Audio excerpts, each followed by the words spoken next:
YS Jaganmohan Reddy గారికి మాత్రమే కాదు, మీరు వైఎస్ సునీతకు అలాగే వైఎస్ షర్మిలారెడ్డి గారికి కూడా మీరు మేనత్త, అంటే తల్లి తర్వాత తల్లి పొజిషన్లో ఉన్నారు.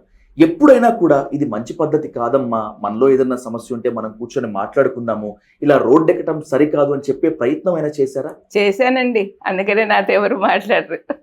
నేను దేవుని సేవ చేసేదాన్ని. క్షమాపణ మనకు దేవుడు నేర్పించింది.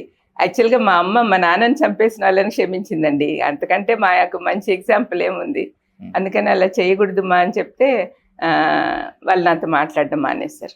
అమ్మ, మిగతా వాళ్ళందరూ మాట్లాడటం ఒక ఎత్తు, వైఎస్ రాజారెడ్డి బిడ్డగా వైఎస్ వివేకానంద రెడ్డి, వైఎస్ రాజశేఖర రెడ్డి గారి సోదరిగా మీరు మాట్లాడటం, కొన్ని ఆరోపణలకి కుండబద్దలు కొట్టబడేటువంటిది ఇప్పుడు అత్యంత అవసరం. అందుకే 2-3 ప్రశ్నలు మీ ముందు ఉంచుతాను.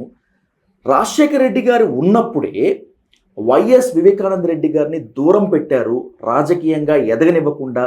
రాజశేఖర రెడ్డి గారి కోసం వైఎస్ వివేకానంద రెడ్డి ఎన్నో త్యాగాలు చేశారు, ఇష్టంగా కాకుండా అయిష్టంగానే. నిజమేనా?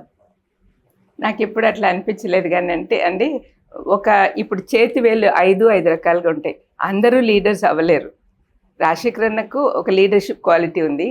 ఆయన తమ్ముడిగా విశ్వాసపాత్రుడిగా అన్నెట్లా చెప్తే అట్లా పోయేవాడు ఆయన. రామలక్ష్మణులు అంటారు కదా, మరి లక్ష్మణుడు ఎప్పుడు ఎదురు తిరగల.